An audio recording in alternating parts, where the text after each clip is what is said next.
बिस्मिल्लाहिर्रहमानिर्रहीम। नाजरीन, मैं हूँ मुजाहिद शाकिर सरगाड़ा। नाजरीन, तुसी वेंदे पे हो अज असी अड्डा पुल बागड़ ते मौजूद हाँ।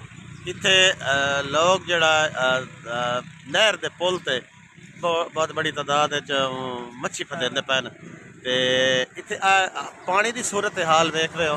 जेड़ा ये पानी है नहर दा, ये इंतहाई गलीज है, गंदा पानी है। रविश पावर प्लांट का जड़ा ये पानी है, इसकी वजह तो जी मच्छी है वो बिल्कुल पानी के उत्ते आई हुई है।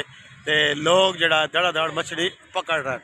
तो इतने बहुत बड़ी तादाद नाल जेडे लोग जमन ते मछली जड़ा है वो मछली का शिकार कर रहे हैं। तो अब तुसी आप पानी की हालत वेख लो, अंदाज़ा कर सकते हो कि पानी बहुत जहरीला पानी है। ये वजह तो जी मछली है वो पानी के उत्ते आ गई है। तो लोग बिल्कुल आसानी नाल मछली का शिकार कर रहे हैं। तुसी ये मनाजर जड़े ये अड्डा पुल बागड़ दे हैं और नहर के पुल के उत्ते दे मनाजर हैं। तुसी वेंदे पे हो कि इत्थे जी मछली है इसका लोग जो शिकार करेंदे पैन। तो जहरीला पानी जोड़ा रविश पावर प्लांट वाले ने छोड़िया, इसकी वजह तो जी मछली है वो बड़ी उत्ते उत्ते तैर रही है। तो लोग जो आसानी नाल मछली का शिकार कर रहे हैं।